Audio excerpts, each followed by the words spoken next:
What if I told you there's a game being whispered about in high school hallways, college dorms, and dark corners of the internet? A game that people start, but very few talk about finishing, not because they lost, but because of what they saw.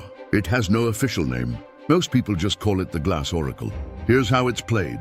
You need a single drinking glass, a flat surface, a table, a floor, and at least 2 players. You write the alphabet on small paper slips and arrange them in a circle. In the center, you place the glass upside down. Each player rests one finger lightly on the base of the glass. Then together you say 3 words.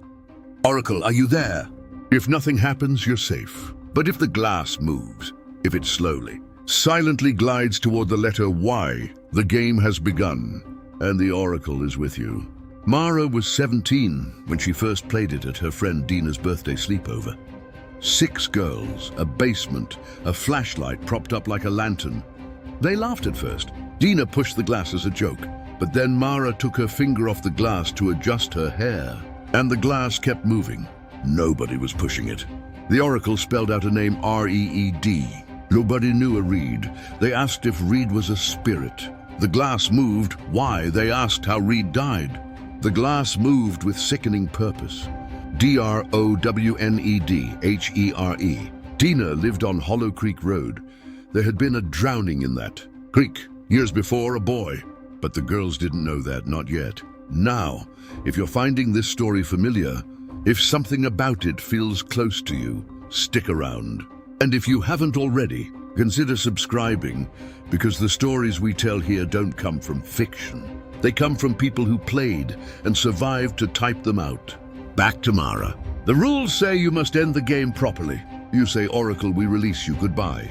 Then you move the glass to the word goodbye if you've written it, or simply lift every finger at once. If you break the circle without saying goodbye, the Oracle doesn't move. That night, one of the girls, Priya, panicked when the glass spelled R-E-E-D again. Unprompted, she yanked her hand back and knocked the glass over. It shattered. The game ended wrong. For the next 9 days, Mara heard glass breaking. Not in her house. Not outside. Inside her head. A distant shattering sound right before she fell asleep. She saw a boy at the edge of her vision, standing in door frames at the end of hallways, always with water dripping from his clothes. On the 9th night, she went back to Dina's basement, alone. She set up the letters, put a new glass down, and whispered, Oracle, are you there? The glass moved immediately, directly to Y. She asked, Reed, is that you?